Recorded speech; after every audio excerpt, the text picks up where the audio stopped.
तो मेष राशि वालों, स्वागत है आप सभी का मेष मंथन भिंड यूट्यूब चैनल में। बंधुओं, इस मकर संक्रांति की रात आपके घर यह एक आत्मा आने वाली है। जी हाँ बंधुओं, इस आत्मा का आपसे बहुत गहरा नाता है, बरसों का नाता है।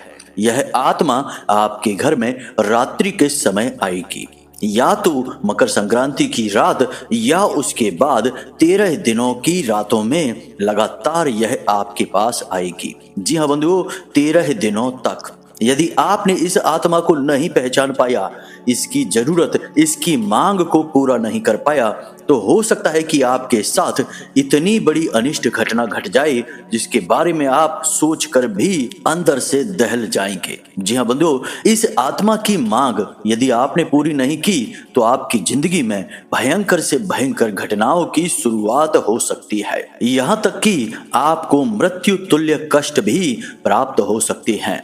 शास्त्रों में कहा गया है कि जिस संसार में हम रहते हैं इसे मृत्यु लोक कहा जाता है, और इसके परे भी 14 लोक और होते हैं। 7 लोक पृथ्वी के नीचे और 7 लोक पृथ्वी के ऊपर। और इन्हीं लोकों में जिन आत्मिक शक्तियों को प्रवेश नहीं मिल पाता है, वे आत्मिक शक्तियां इसी मृत्यु लोक में भूत प्रेत पिशाच बनकर भटकती रहती हैं और समय समय पर विशेष मौकों और अवसर पर लोगों के ऊपर हावी होकर अपनी इच्छाओं की पूर्ति करती रहती हैं।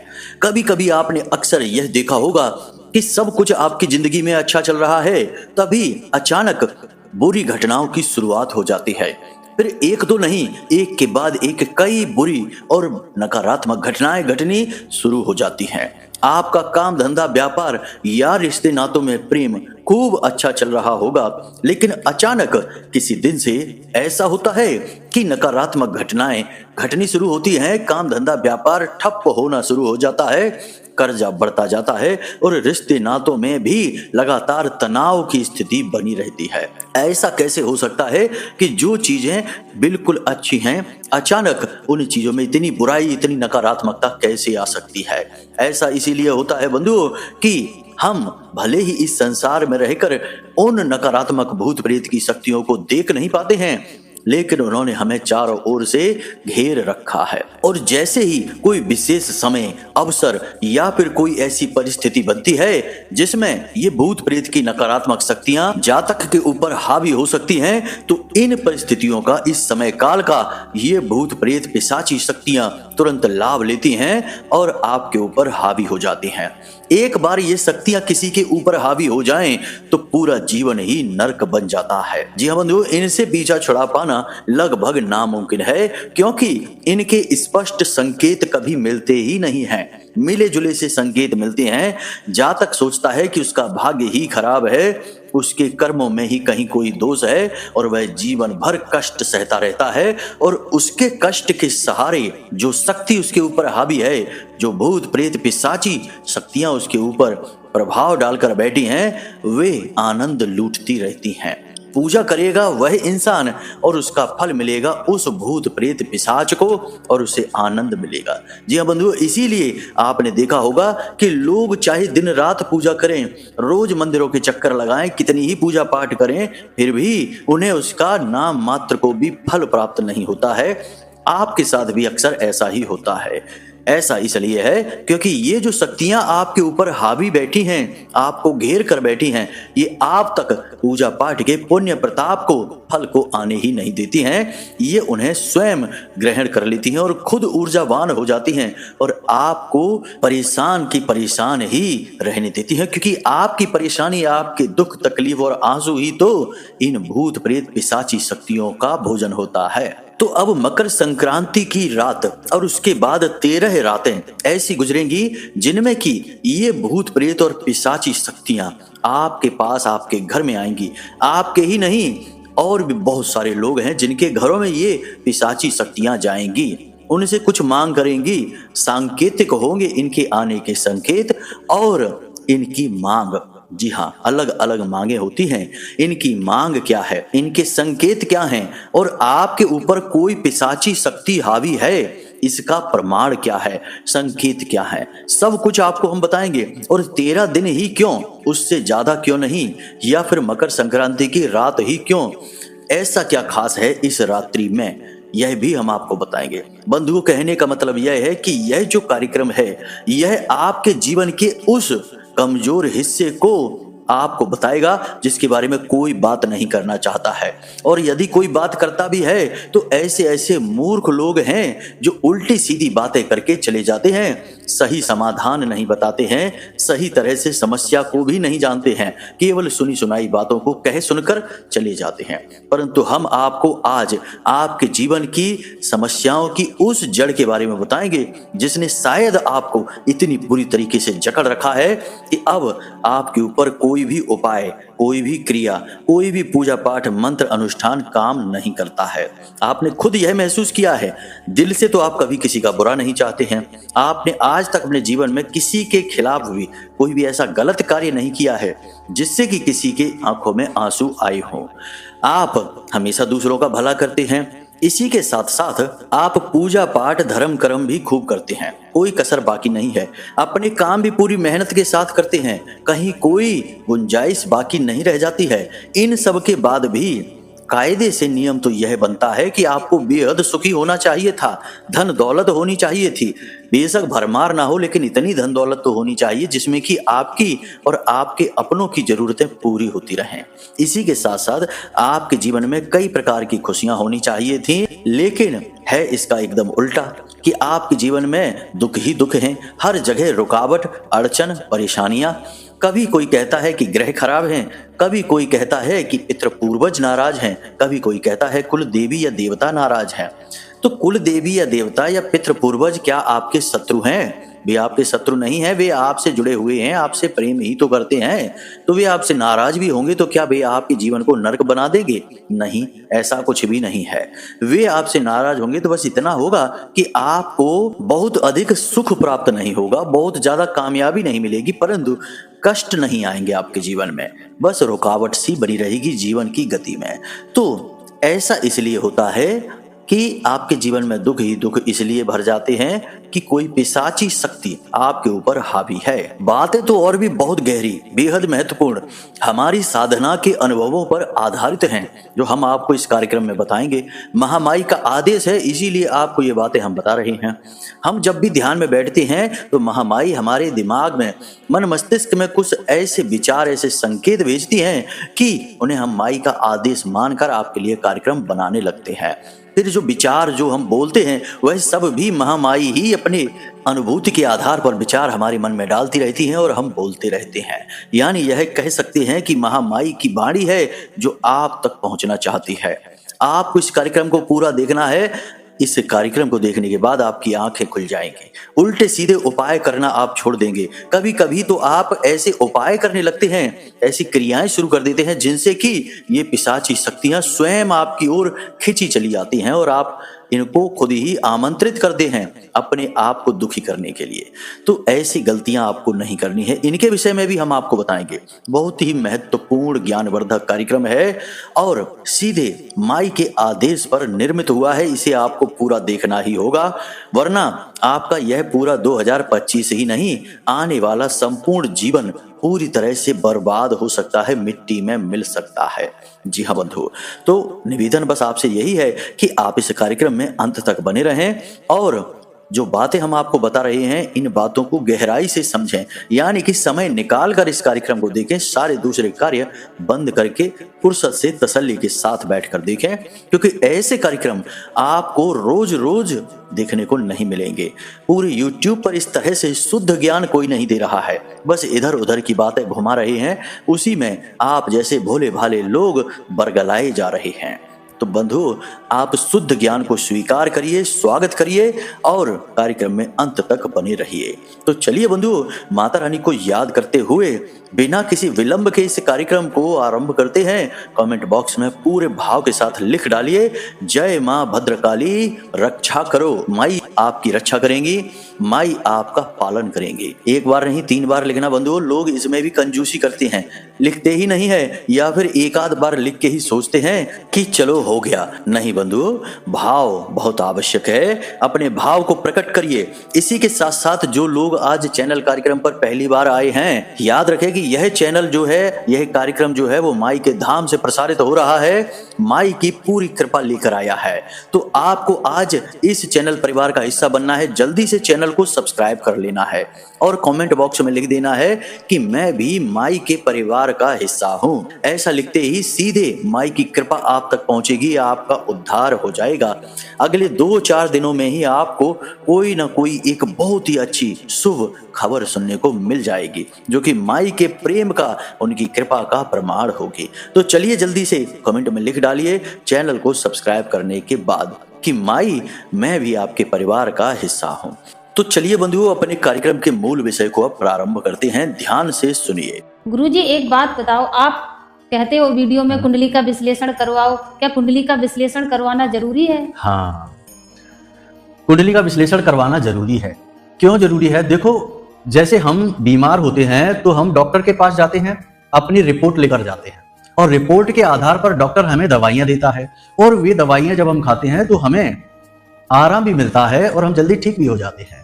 बजाय इसके कि हम ऐसे ही अंदाजे से दवाइयां लेते रहें, खाते रहें, कभी ठीक होंगे, कभी नहीं होंगे, कभी रिएक्शन भी हो सकता है। आपकी कुंडली जो है वह आपकी रिपोर्ट है, आपका एक्सरे है कि आपके जीवन में कहाँ कष्ट है, कौन सी ग्रहों की दशाएं हैं जो आपको रोक रही हैं, परेशानी आपके जीवन में पैदा कर रही हैं। कोई दोष तो नहीं है, जैसे पितृ दोष होता है, ग्रहों से अलग अलग ग्रहों से जनित होता है। कोई अनिष्ट ग्रह योग तो नहीं है, कोई बाधा तो नहीं है। तो ये आपकी रिपोर्ट है। अगर आप अपनी रिपोर्ट दिखा देंगे तो आपको सटीक समाधान मिलेंगे, समस्याओं का सही कारण पता चलेगा और जीवन में खुशहाली आएगी। नहीं दिखाएंगे तो अंदाजे से दवाइयां लेते रहिए, ठीक होने की कोई गारंटी नहीं है। जैसा कि हमने कार्यक्रम के आरंभ में आपको बताया था कि हमारी सनातनी परंपरा में 14 लोकों का, या यूं कहें कि 14 भुवन का प्रमाण मिलता है, इसके विषय में विचार मिलता है। तो एक लोक है जिसका नाम है पितृलोक, और यह पितृलोक सूर्य लोक के ठीक ऊपर मौजूद होता है। और एक खास बात कि सूर्य देवता से पितरों का, यानी पितृ देवताओं का सीधा नाता माना जाता है, क्योंकि सूर्य देवता के पुत्र आर्यमान को पितरों का देवता कहा जाता है। यह हो गया सूर्य देवता से पितृ देवताओं का सीधा नाता। जब सूर्य देवता की किरणें पृथ्वी पर आती हैं तो पितृ पक्ष में ऐसा मानते हैं कि इन्हीं किरणों की ऊर्जा पर सवार होकर पितरों की ऊर्जा भी इस मृत्यु लोक में आती है। अब बंधुओं ध्यान से सुनिए, मकर संक्रांति का एक ऐसा विशेष पर्व है जिसका बहुत अधिक महत्व होता है। मकर राशि शनि की राशि है, इसके अधिपति शनि है और इसके कारक ग्रह भी शनि है, यानी इस भाव के कारक ग्रह भी शनि देवता हैं। यानी पूर्ण रूप से यह शनि के प्रभाव की राशि है, शनि का स्वयं का संपूर्ण घर है। इसमें जब सूर्य देवता प्रवेश करते हैं तो जिस प्रकार शनि देव अपने स्वभाव के ठीक विपरीत कार्य करने लगते हैं, यानी जातक को शुभ फल देने शुरू कर देते हैं, सकारात्मक घटनाएं जातक के जीवन में होने लगती हैं, उसी प्रकार सूर्य देवता के स्वभाव में भी परिवर्तन आता है। सूर्य देवता जहां क्रूरता के, अग्नि के, न्याय के प्रतीक होते हैं, वहीं इस घटना के बाद सूर्य देवता सौम्य हो जाते हैं, अपने परिणाम जातक के ऊपर अधिक से अधिक लुटाने लगते हैं। तो अब यहाँ पर देखा यह जा रहा है कि सूर्य देवता और शनि देव दोनों ही भयंकर क्रूर और बेहद न्याय प्रिय ग्रह हैं, लेकिन जब ये ग्रह अपने प्रभाव को कमजोर कर देते हैं या इसके विपरीत कार्य करते हैं तो नकारात्मक शक्तियों का प्रभाव बढ़ने लगता है। जी हाँ बंधु, अब जो पितृ देवता हैं वे तो पितृलोक में वास करते हैं, वे तो वहीं से आपको आशीर्वाद दे रहे हैं, और पितृ पक्ष में श्राद्ध पक्ष कहते हैं, तब ही पृथ्वी लोक पर आते हैं, मृत्यु लोक में आते हैं अपने बच्चों को देखने के लिए, अपने वंशजों को देखने के लिए। परंतु जो भी अधोगामी पितृ हैं, जिन्हें हम प्रेत कहते हैं, पिशाची शक्तियां कहते हैं, ये भटकते रहते हैं इसी मृत्यु लोक में और ऐसे ही किसी अवसर का इंतजार करते हैं। जी हाँ बंधु, तो जब सूर्य देवता अपने स्वभाव के विपरीत कार्य करते हैं तब इन पिशाची शक्तियों का बल बढ़ जाता है। अब रात्रि के समय क्यों ये शक्तियां हावी होती हैं, इसे भी ध्यान से समझिए। सूर्य देवता हमेशा नकारात्मक शक्तियों का निरोध करते हैं, उसके रास्ते में अवरोध का कार्य करते हैं, लेकिन रात्रि के समय सूर्य देवता नहीं होते हैं। तो शास्त्रों में कहा गया है कि रात्रि के समय माया सोई रहती है और हर प्रकार की सकारात्मक या नकारात्मक शक्ति बहुत अधिक ऊर्जावान हो जाती है। इसीलिए जो बड़ी बड़ी साधनाएं करने वाले साधक हैं, बहुत ही विशेष अनुष्ठान पूजा पाठ करने वाले साधक हैं, वे रात्रि के समय ही विशेष गुप्त साधनाएं करते हैं। जो सकारात्मक साधनाएं करते हैं सात्विक शक्तियों की, वे भी, और जो तंत्र मंत्र और नकारात्मक शक्तियों की साधना करते हैं वे भी रात्रि में ही साधना करते हैं। तो इससे आपको यह समझ में आ गया कि नकारात्मक शक्ति यानी कि जो प्रेत हैं वो बहुत बलिष्ठ हो जाते हैं इस समय में, और 13 दिनों तक प्रेत बलिष्ठ रहते हैं, क्योंकि सूर्य देवता अपने प्रभाव को कम करके रखते हैं, यानी कि सौम्य हो जाते हैं। जी हाँ बंधु, अब इसी समय काल पर प्रेत हावी होने की कोशिश करते हैं आप जैसे भोले भाले लोगों पर, और आपके घर में प्रवेश कर जाते हैं। अब आपको यह कैसे पता चलेगा कि आपके घर में, आपके जीवन में कोई प्रेत घूम रहा है आपके आसपास या आपके ऊपर हावी हो चुका है? तो इसके कुछ स्पष्ट संकेत हैं, ध्यान से सुनिए। आप जब रात्रि के समय सोएंगे, मकर संक्रांति की रात्रि के बाद से आपको ये संकेत देखने हैं, और जैसे ही संकेत दिखें तो एक बहुत शक्तिशाली उपाय हम आपको बताएंगे आगे कार्यक्रम में। उस उपाय को कर लेना है, आपको इन प्रेतों से तुरंत राहत मिल जाएगी। ये प्रेत आपके घर को छोड़कर भाग जाएंगे। तो ध्यान से सुनिए कि रात्रि के समय जब आप सोते हैं तो आपको 2 तरीके के सपने आएंगे, या तो बहुत ही डरावने से सपने जिसमें कि कोई साया आपके पीछे पड़ा होगा, आपको मारना चाहता होगा, या जिसे देखकर आपको भयंकर भय लगेगा, आप डर के मारे थर थर कांपने लगेंगे। या फिर बहुत ही नीचता वाले संकेत आएंगे, कामुक सपने आएंगे, जिनके बारे में सोचकर भी आपको अच्छा नहीं लगेगा कि आपने यह सपना क्यों देख लिया। ऐसे सपने यदि आपको आने शुरू हो जाएं तो समझ जाइए कि आपके घर में कोई पिशाची शक्ति प्रवेश कर चुकी है। इसी के साथ साथ अचानक से आपको अपने घर में कुछ दुर्गंध सी महसूस हो, चलने की आवाजें रात्रि के समय महसूस हो, और अक्सर आपको अचानक किसी तरफ देखने में ऐसा लगे जैसे कोई खड़ा था और फिर दोबारा देखने पर वह वहां ना दिखाई दे। तो ये भी संकेत है कि कोई पिशाची शक्ति आपके घर में आ चुकी है। एक जातक हैं जिनसे हमारी बात हुई थी, बोले गुरुजी कुछ दिनों से ऐसा लग रहा है हमारे घर में कि अचानक हम किसी कोने की तरफ देखें या किसी तरफ देखें तो ऐसा लगता है जैसे कोई खड़ा था, या हमारे बगल या पीछे की तरफ ऐसा लगता है जैसे कोई खड़ा हुआ है, लेकिन मुड़कर देखो तो कोई नहीं दिखता है। हमें तो बहुत भय लगता है। हम उनसे जब बात कर रहे थे तो उनके जो संकेत थे वे इसी ओर इशारा कर रहे थे कि उनके ऊपर कोई पिशाची शक्ति धीरे धीरे हावी होना शुरू कर रही है। तो हमने उनको कुछ उपाय बताए और उसके बाद उन्हें उस पिशाची शक्ति के संकेत मिलने बंद हो गए, यानी वह उन्हें छोड़कर भाग गई। तो ये शुरुआत होती है बंधु। बाद में फिर एक बार जब ये शक्तियां हावी हो गई तो इनसे बच पाना बहुत मुश्किल है, नामुमकिन है। तो शुरुआत में ही समझ लेना बहुत आवश्यक है। दूसरा कि आपका कोई भी काम हो बनते बनते बिगड़ जाएगा। आपके मन में विचार आने बंद हो जाएंगे। हमेशा आपके मन में ऊल जलूल अनावश्यक नकारात्मक विचार ही भरे रहेंगे। आप चाहकर भी इन विचारों से पीछा नहीं छुड़ा पाएंगे। नकारात्मक कार्यों में आपकी रुचि बढ़ने लगेगी। आप चाहकर भी इन कार्यों से दूरी नहीं बना पाएंगे। आपको अपना कार्य करने का मन नहीं करेगा। अपने ही कार्य से आपकी रुचि समाप्त होने लगेगी और उल्टे सीधे कार्य, उल्टे सीधे विचार आप करना प्रारंभ कर देंगे। एक सबसे महत्वपूर्ण बात कि अचानक से आपका स्वभाव बदलेगा। अचानक आपको बहुत अधिक क्रोध आ जाएगा, फिर दूसरे ही पल आपको बहुत अधिक प्रेम आने लगेगा। तुरंत आपको अपने ही काम पर, अपने कहने पर पछतावा होने लगेगा। तुरंत आप किसी से बहुत बुरी तरीके से झगड़ सकते हैं और तुरंत ही आप बदल जाएंगे और आपका स्वभाव बहुत ही प्रेम भरा हो जाएगा। अपनी गलती की आप क्षमा मांगते घूमेंगे।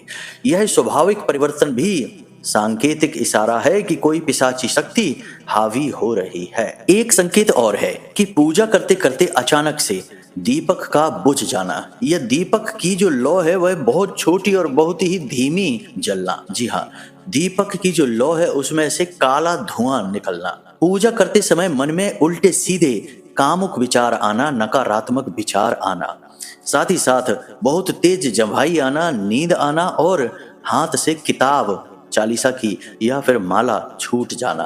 ये सारे संकेत हैं पिशाची शक्तियों के। आप ध्यान से समझते जाइए। अचानक आपके घर में नमी बढ़ने लगेगी, एक अजीब दुर्गंध सी आने लगेगी। लोग आपके घर के दरवाजे पर बैठना बंद कर जाएंगे। आपके घर कोई मेहमान आएगा तो दूसरे दिन ही भाग जाएगा, रोकेगा नहीं। और धीरे धीरे जब इन शक्तियों का प्रभाव बढ़ना शुरू हो जाएगा तो आपको अपने घर में बिल्कुल भी अच्छा नहीं लगेगा। घर से बाहर तो आपका मन बहुत अच्छा रहेगा, लेकिन घर में जब आप आएंगे तो आपका मूड खराब हो जाएगा। घर का माहौल मायूसी और उदासी भरा रहेगा। ऐसा लगेगा कि जैसे घर में कोई गमगीन घटना घट चुकी है।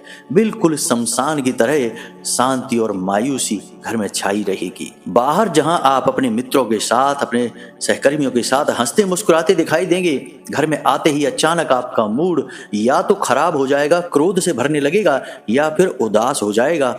पता नहीं किस बात की उदासी मन में हावी हो जाएगी और आप दुखी से दिखाई देने लगेंगे। ये संकेत हैं, और भी संकेत बहुत सारे हैं, लेकिन अब जो महत्वपूर्ण संकेत है बस उन्हीं की चर्चा हमने की है। बहुत सारे संकेतों की चर्चा तो करेंगे तो कार्यक्रम बहुत अधिक लंबा हो जाएगा।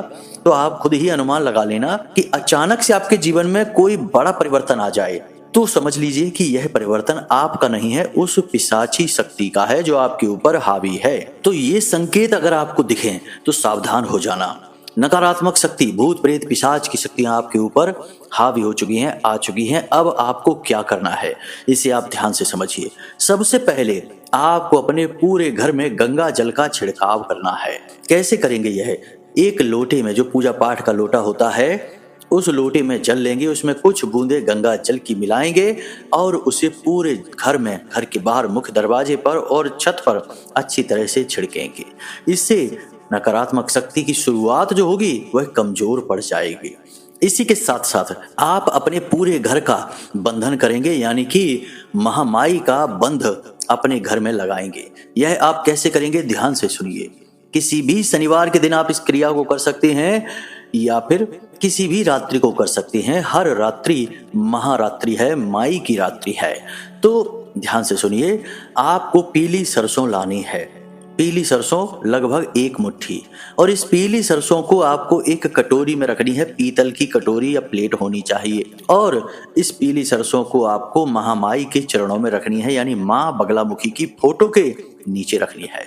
यदि फोटो आपके घर में नहीं है तो आप महाकाली के चरणों में रख सकते हैं, या फिर फोटो बाजार से ला सकते हैं माँ बगलामुखी की। अब आपको रात्रि के समय यानी 11 और 12 बजे के बीच में, क्योंकि माँ बगलामुखी का जो अवतरण है वह रात्रि को 12 बजे माना जाता है, तो रात्रि को 11 और 12 बजे के आसपास आपको अपने पूजा घर में जाना है। गाय के घी का दीपक जलाना है, पीले रंग की चौकी लगानी है, उस पर महामाई को विराजमान करना है, पीला प्रसाद चढ़ाना है और पीले पुष्प चढ़ाने हैं। खुद भी पीले आसन पर बैठना है, पीले ही वस्त्र पहनने हैं। यदि पीले वस्त्र ना हो तो पीले रंग का चद्दर भी आप ओढ़कर बैठ सकते हैं। अब इसके बाद आपको महामाई के सामने रखे हुए जो सरसों के दाने हैं उन्हें उठाना है। यह काम बहुत बारीक है, इसे थोड़ा सोच समझकर करना है। एक दूसरी प्लेट लेनी है और जो दाने हैं उन्हें थोड़े से आप अपनी हथेली पर लें, और उन सरसों के दानों में से जो शुद्ध सरसों के दाने हैं उनमें से एक एक दाना उठाते जाइए। मतलब कि खंडित नहीं होनी चाहिए वे दाने। एक दाने को उठाइए जो अखंड हो और इस मंत्र का जाप करिए। मंत्र आपके मोबाइल की स्क्रीन पर दिखाई दे रहा है। यह माँ बगलामुखी का स्तंभन मंत्र है। इस मंत्र को हम बोल नहीं सकते हैं क्योंकि इसे हर वक्त बोलना ठीक नहीं है। आप इसे देख लीजिए और इसे याद कर लीजिए। तो हर एक दाने को उठाने के बाद, हाथ में लेने के बाद इस मंत्र का उच्चारण करके इसे दाने को अगली प्लेट में डाल देना है। ऐसे आपको 108 दाने तैयार करने हैं। समझ में आ गई है आपको बात कि जो सरसों आपने 1 मुट्ठी ली थी उसमें से जो अखंड सरसों है उसके 108 दाने इस मंत्र के उच्चारण के साथ आपको अगली प्लेट में डालने हैं। इस तरह यह सरसों इस मंत्र से जागृत हो उठेगी और यह बंद लगाने के लिए बिल्कुल तैयार हो जाएगी। महामाई का स्तंभन मंत्र ब्रह्मास्त्र विद्या है, दुनिया का सबसे महाशक्तिशाली मंत्र है। शास्त्रों में तो यहाँ तक कहा गया है कि बड़े से बड़ा शस्त्र विफल हो सकता है परंतु यह महामंत्र कभी विफल नहीं होता है। तो आपने 108 दाने तैयार कर लिए हैं अभिमंत्रित करके। अब आपको यह सरसों के दाने महामाई के चरणों में फिर से रख देनी है और जो बच गए हैं दाने उन्हें वापस उठाकर जहां से लाए थे वहीं रख देना है। उनका इस पूजा पाठ से अब कोई लेना देना नहीं है। इसके बाद आपको उन दानों को वहीं रखने के बाद कुछ देर माता रानी से हाथ जोड़कर निवेदन करना है कि हे महामाई, आप हमारी रक्षा करें। कोई भी नकारात्मक शक्ति हमारे घर में हो या हमारे ऊपर हावी हो, भूत प्रेत पिशाच कोई भी, आप इन सब से हमारा पीछा छुड़ाइए। इस प्रकार निवेदन करते रहना है, हाथ जोड़कर बैठे रहना है और इंतजार करना है कि घड़ी में रात्रि के 12 बज जाएं। जैसे ही रात्रि के 12 बजें, आप इन 108 दानों को उठा लें और अपने घर के हर एक कोने में जाएं। सबसे पहले अपने घर के मुख्य दरवाजे पर जाएं और वहां पर जाकर इस मंत्र को बोलते हुए कुछ दाने बाहर की ओर फेंक दें। फिर अपने घर के हर एक कोने में जाकर कुछ कुछ दाने फेंके वहां पर इस मंत्र को बोलते हुए। फिर अपने घर की छत पर जाकर चारों दिशाओं में इन दानों को उछाल दें। इस प्रकार यह आपके घर का बंधन हो चुका है। अब कोई भी शक्ति हो, कैसी भी शक्ति, भूत प्रेत पिशाच, महाशक्ति हो भूतों की, वह भी भाग जाएगी। महामाई के बंधन के आगे टिक नहीं सकती है। तो इस क्रिया को आप कर लें। इसके बाद आपको जो संकेत मिल रहे थे वे मिलने बंद हो जाएंगे और जीवन में जो नकारात्मकता आई थी वह भी दूर हो जाएगी। बंधुओं, जो हमने ज्ञान आपको दिया है यह बहुत ही अमूल्य है। इस ज्ञान को कोई आपको दे नहीं सकता है, क्योंकि यह स्वयं की साधनाओं पर, सिद्धि पर आधारित है। और कोई साधक ही जब इस ज्ञान को किसी को देगा तो वह काम करेगा। कोई मूर्ख अज्ञानी केवल सुनकर किसी को बता देगा तो यह ज्ञान कार्य ही नहीं करेगा। जी हाँ बंधु, क्योंकि साधना में मेहनत लगती है, माई की सेवा में मेहनत लगती है। माई की सेवा जो करेगा उसे लाभ मिलेगा, फल मिलेगा। तो बंधुओं, इसी के साथ साथ इस कार्यक्रम को यहीं समाप्त करते हैं। यदि फोन करना है, कुंडली विश्लेषण कराना है तो नंबर केवल वीडियो में और डिस्क्रिप्शन में है। कहीं और से नंबर उठाकर फोन मत करना, वरना आपके साथ धोखेबाजी, ठगी हो सकती है। तो चलिए बंधु, इस कार्यक्रम को यहीं समाप्त करते हैं।